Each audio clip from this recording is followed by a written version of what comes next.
Hi, it's 4:55 p.m. on Monday, April 13, 2020, day after Easter, and I've been doing my best to not be on for today's. This is, I think, my 18th of these. And so I just want to be relaxed in my home, singing or telling a story. And the way I put it in my own mind is Baba makes things very complicated sometimes. So you have to reach a point of just surrendering and just letting the thing be. So that's where I am right now. Excuse me. So I've got 3 songs. And they all came out of one year in my life, with an event that took place when I was 16 and a half years old on January 31st, 1969 at 1:45 a.m. And I can know it so precisely because I was doing astrology even back then, so I took note of times. And it was over a year later that I came to see and hear the name and a bit about Meher Baba and recognized him immediately, as I've mentioned before. And I realized that it was he who, at the moment he dropped his body, passed from that physical form he was using, let it down. That was the moment I had that experience. Of course, I didn't know anything about divine quests or anything like that. I did know about a beautiful woman that I had encountered in what seemed like a dream, but was more like a vision, but actually was even more like real life, more vivid than me with all these lights on me looking at the camera. And I wrote a little bit about it. Some songs came through. I went on a search for that woman who I knew and loved at a depth and for a long period of time in a way that I had never experienced as a 16-year-old. And I thought she might be looking for me and I might find her, and there's a story. It spans 10 years from that moment. But the main thing was at the end of the first year, I recognized that the person who gave me that and whose voice spoke a word to me at the end of it was Meher Baba, which makes me really lucky, I've got to say. And gives me a storyteller. I'm a storyteller, and it gives me the most amazing, incredible story to tell, but not in a segment like this. So this is just a little bit of the story of that first year. And I've done this first song before, but this time it's in context. I wrote this early in the search.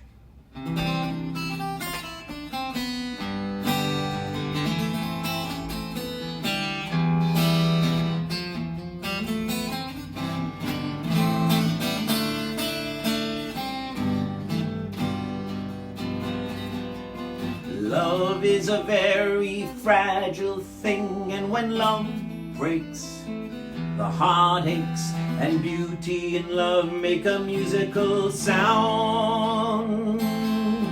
But when love dies, eternity cries.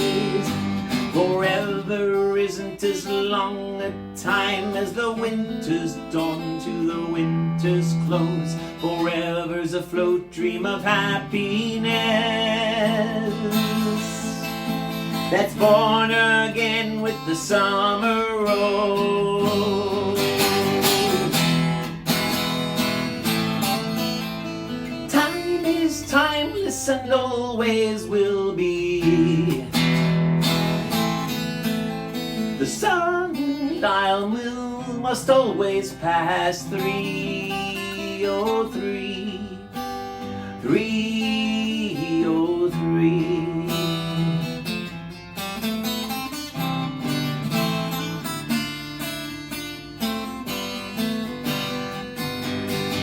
But if the spirit of love's moment stays in your heart, that moment will always have only had started. Heaven, nirvana is there deep within. When you share your heaven, nirvana begins.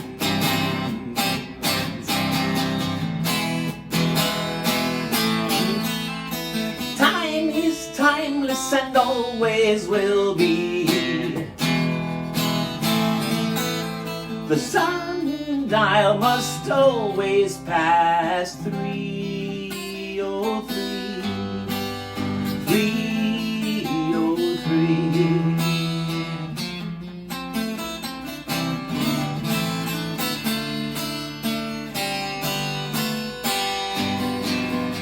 But if the spirit of love's moment stays in your heart, that moment will always have only it started. Heaven, nirvana is there deep within. When you share your heaven, nirvana begins.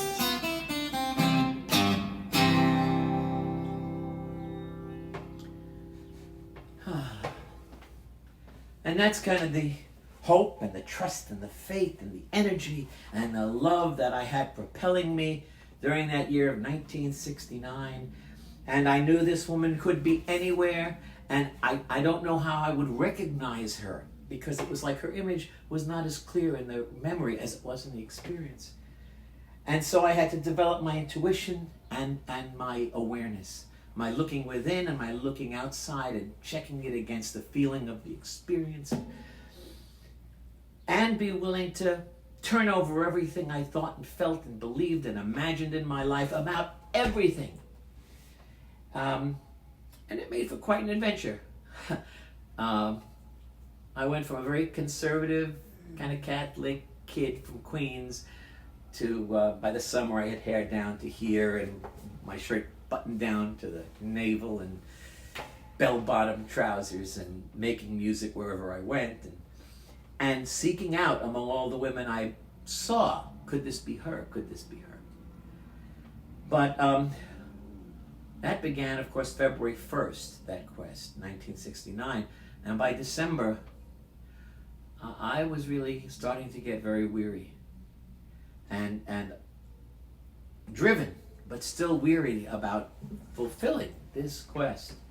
And I wrote a song in December, and I wrote it while Mars was was trying Jupiter intentionally so that it would have drive and energy.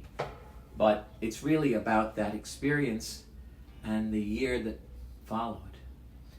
And it's called I'm So Tired. Oh.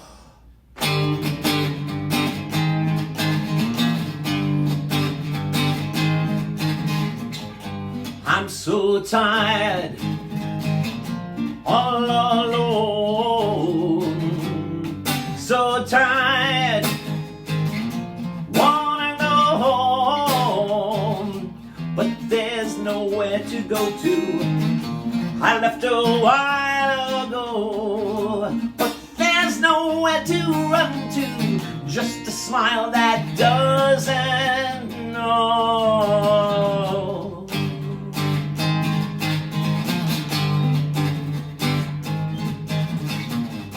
Now she's gone, though she never left me. Did I know that she never meant me to try to understand? I know I tried my best, walking hand in hand. We walked right through the rain.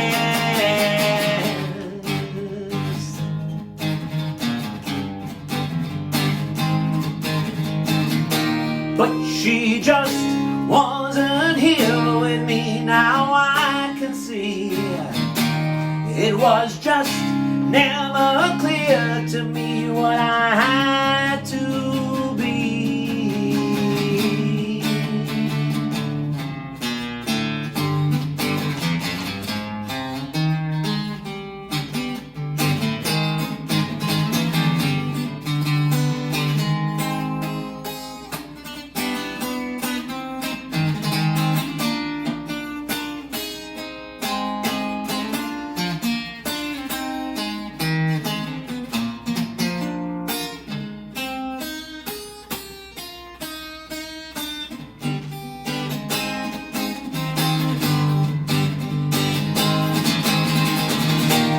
If I wake from my sleep again, where is she then?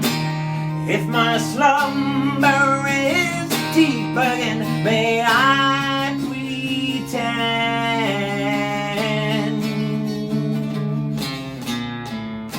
I'm so tired, all alone, so tired, wanna go home, but there's nowhere to go to.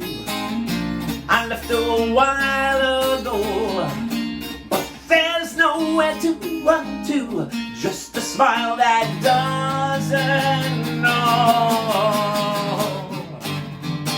No, she doesn't know.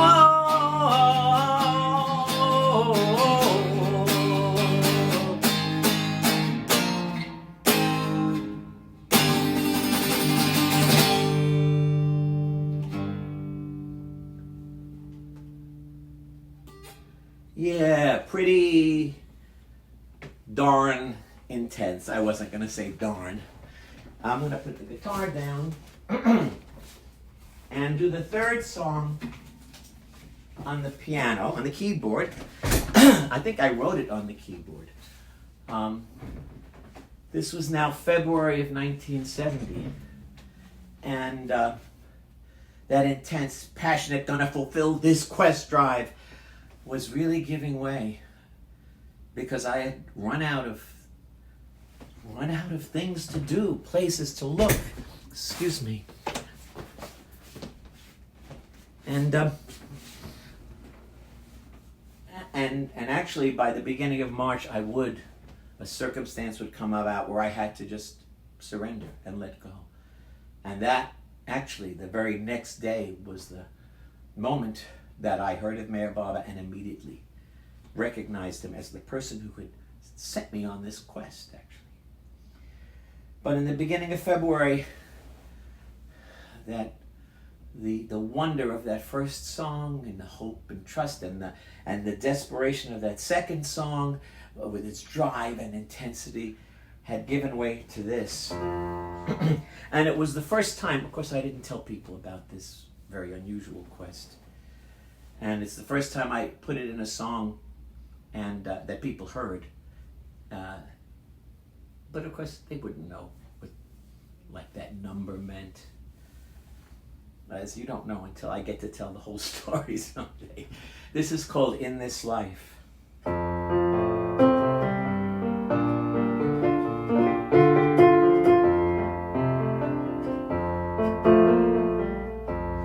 In this life, I need you. In this life, I'm trying to find my way.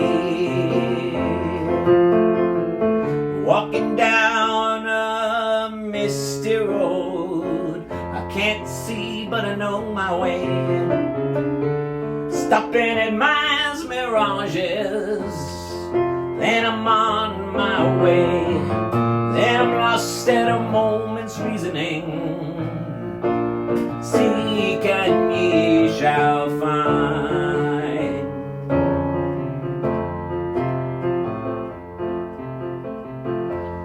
In this life, I need you.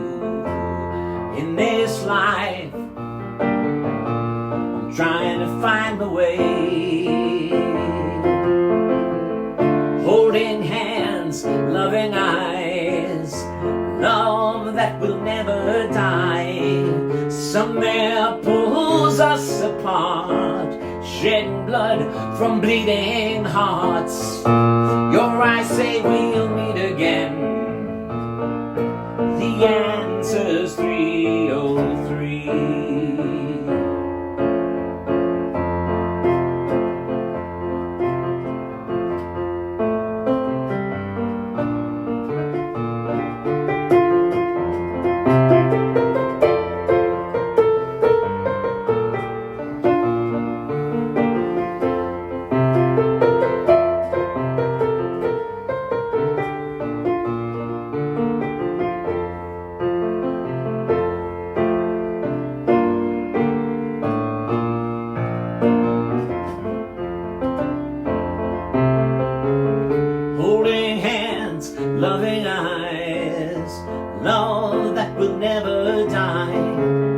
Some there pulls us apart, shedding blood from breaking hearts.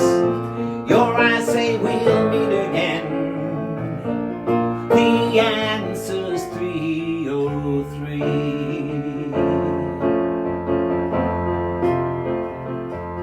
303. 303. 303. 303.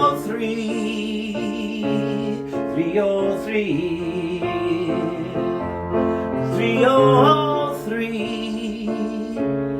303.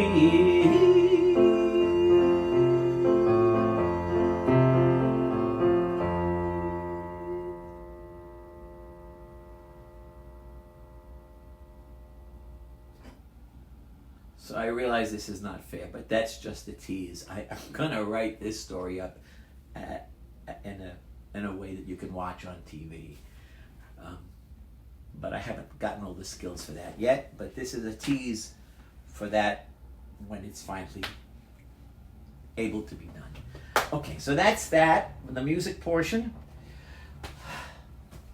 We've got 5 more ghazals. I'm gonna have a sip of coffee.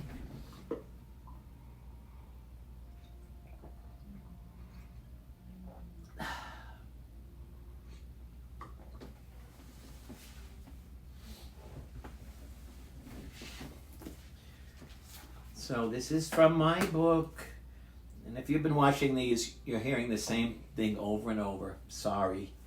From my book, 424 Ways to Find Your Love. That's right, Elena. I'm repeating myself again. 424 Ways to Find Your Lover. It's an allusion to the Paul Simon song, 50 Ways to Leave Your Lover. In this case, it would be 424 Ways to Find Your Lover. But each of those ways is a poem. There are 424 poems. And it's not, as I say, like a personal ad. It's about finding the divine lover within oneself who is singing to the divine beloved, while grappling with all of this, that we grapple with and deal with every day of our lives. So the last one I read was Both Sides Now, which was a bit about the left brain and the right brain and the mind and the heart and opening up to some synthesis to connect with the real intuitive being. But now this is ghazal number 66. Oh, and again, you've heard this if you've been watching. I've only read a few of these publicly, some of them. Most I have not even read to myself since I wrote them about 10 years ago, a little over. Except just for the brief editing for this book. So, here we go. Ghazal 66, The Better Answer. To take the leap is the way to grow, they say, by taking the actions that disentangle those above the fray. This life delay I call by the name of my nemesis. This life delay I call by the name of my nemesis has got me calling on God to create a new Genesis. Though I long for someone to lead me out of this hell, I see that only the grace of God will do it, flowing through me. Though I may kick and scream, claw and scratch and complain, it is impossible not to see karma under such persistent pain. I call this force irrational and conscienceless, yet there must be a home these find within my soul, perhaps by virtue of my history. Given this, I must somehow rise above the plane of battle, or we may all be chopped and slaughtered like a field of frightened cattle. I turn to you within myself for the better answer, my beloved friend. I am listening. I will hear. Speak in me and let this end. Ooh, sounds like it was a difficult time. Ghazal number 66, The Better Answer.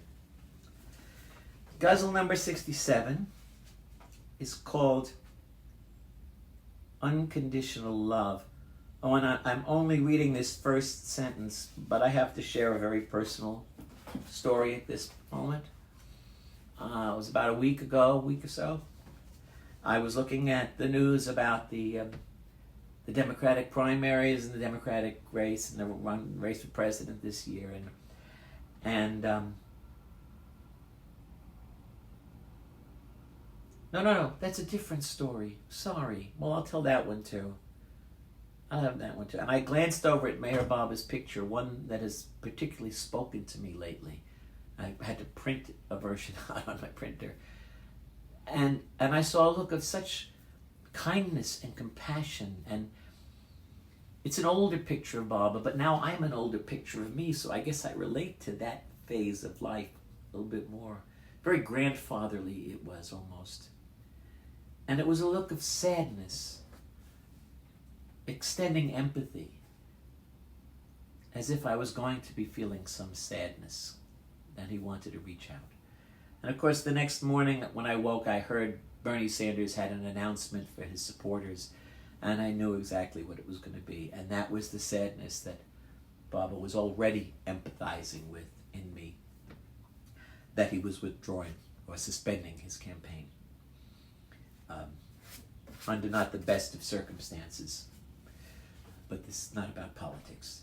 But the story I meant to tell with that same photo was I was reviewing. I took a time to review the whole first week of these live streams that I've done. And I glanced at Baba's picture, that same photo that really feels like the love of a grandfather. I've never experienced that before. Mine had died before I was born, all of them. And I've never experienced Baba in that way. But it's really lovely and wonderful. And it was as if I heard him saying, I was looking at my videos, and I've got some problem with this and some problem. Oh, the sound was a little bit half a second late, and I clearly heard the thought in my mind coming from Baba. I knew. Do you have to be so self-critical? And it wasn't the nasty voice kind that says, you have to be so self-critical. It was, that word was have. Do you have to be so self-critical? I said, no, Baba. No, I don't have to be. And I went on to ask him to help me with that. And I don't know why I would share something so personal, except you feel what you're guided to do. So, and here I am, this first line of the ghazal, you'll see what moved me to share that story. And I'm working on it. I'm working on asking for and receiving the help. No, I don't have to be so self-critical, even though I am a Virgo, I don't have to be so self-critical. So this is called Unconditional Love. It's ghazal number 67. I've learned to empathize with my own viciously self-critical voice, the one that says I'm morally defective and I simply have no choice. I've come to claim this ego jackal who speaks as I suffer so much pain to prove my essential goodness is a lie. I've also come to empathize with the me in me that must hear it. Oh, what a torment I inflict on me. I don't see how I can bear it. Oh, although I feel horrible to acknowledge these debasements, it's so much better than frantic mental frenzy projected in hopes of easement. In fact, in a strange way, it actually feels good. Why? Because it's really me, and not some hypothetical should. I may have some sad days coming until I finally see that this is not the way my heart of hearts wants me to speak to me. I may have some sad days coming until I finally see that this is not the way my heart of heart wants me to speak to me. And because I've come to value my life more than all my predispositions, I will continue to empathize with the life in me without conditions. This is Ghazal 67, called Unconditional Love. 3 more here. They look nice on the page. Oh, I don't know. I get a good feeling. I don't know what it's going to be. But this Ghazal number 68 is called The Gardener. I scatter rose petals on the soft brown ground, warm and living. And in this expression of reverential love, I learn receiving and giving. The warm, wet earth, alive like coffee ground, slips through my fingers as I savor this seeding place of life where creativity lingers. For wherever creativity lingers, welcomed with such hospitality, something green within begins to grow with great vitality. Fearful of expressing myself, I had become unwelcoming soil, where the seeds of my creations would fruitlessly labor and toil. But when I allow the earth of me to be warm and soft like my central core, every seed becomes a rainbow sprouting wings, and so much more. Last night I met an artist, a visionary who could see the most impossible wonderful as manifest reality. Last night I met an artist, a visionary who could see the most impossible wonderful as manifest reality. My God, how I will feel the grace if you bless my garden to grow like that. Oh, beloved, be my gardener, for love and vision is where it's at. That's, yeah, I like it too. I'm going, oh. It's Ghazal 68. It's called The Gardener. And again, a little thing I want to point out. I had a different shirt I was wearing, and Zeke said, that's not a nice shirt for you to go on video. And I didn't want to, and I know so many interruptions in this process today. But I went up, and I got this shirt. It's long sleeve, and it's probably the last time I'll get to wear it this season. But you see, the poem that I just read said, last night I met an artist, a visionary who could see the most impossible wonderful as manifest reality. And this shirt says visionary. And it came from a visit Zeke and I paid a few years ago to the American Visionary Arts Museum, AVAM, in Baltimore. We had actually gone there to see Tony Bennett. We got to speak to him after the concert. My dad used to hang out with with Tony Bennett at after-hours clubs in Astoria, where they were both from, and they were both musicians, and I believe they played together before he was Tony Bennett. Anyway, so while we were there, someone told us about this amazing place. It's art. It's a museum for what's called outsider artists, not the well-trained, classically schooled, and nothing wrong with that. But these are folks like my wife Zeke, who have a vision and just make it happen in the most unique and idiosyncratic and marvelous ways. And I don't quite remember the story behind this, who that person was. But he was a visionary. And when I think visionary, I do think of Avam and my lovely wife, Zeke. Okay. So now, Ghazal 69, there are 2 more left for today. Yeah, I don't know what that means. Okay. Ghazal 69 is called The Tree of Life. Oh, I remember this line. The choice for anger is a poor choice indeed, when I could be choosing to meet a real need. Blaming and shaming and twisting the facts are a poor replacement for solid acts. What a distraction, fueled by flame, instead of giving the need a name and trusting in reality by spending time with that quality. In the end, we only need to companion the divine in any of its qualities. That is the real wine. I'm going to say that again.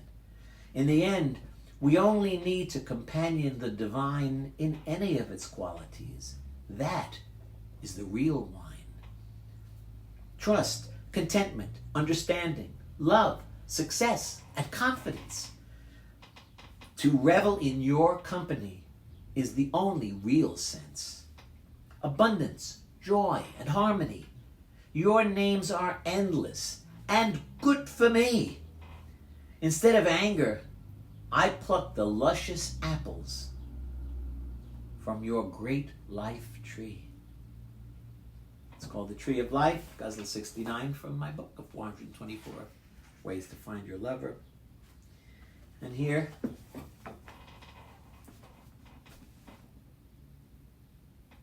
is Ghazal number 70. And it's quote in quotes. Let me see through your eyes, love.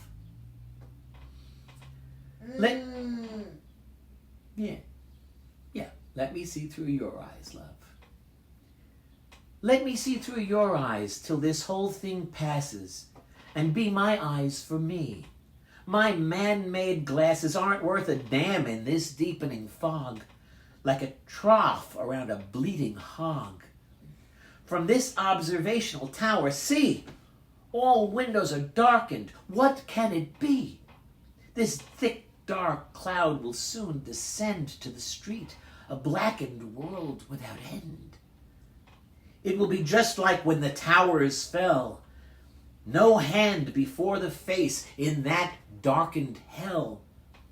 So please, see for me that I may survive and find my way and stay alive. And let me see through your eyes too, in divine light, to the loving and true. And let me see through your eyes too, in divine light, in divine light, in divine light, to the loving and true. Let me see through your eyes, love. Ghazal number 70. And there we go. Another day. Another song and poetic drama. Oh, look at me now. All I have to do to see who's here or who Facebook will show me is here is just flip this camera around. That's our front door. Hey, Ken. Whoa. Long time no see. Great to see you. Hi, Jessica. Great to see you as well. And whoops, all the names just disappeared. Oops. Okay. Well, whoever else is there, I'm sorry. Your name disappeared. I'll see him when this gets posted momentarily. Thank you so much. Thank you so much for being here. And I'll see you again tomorrow, God willing. It is now 5:29.5 p.m. Bye. Finish. Come on, finish.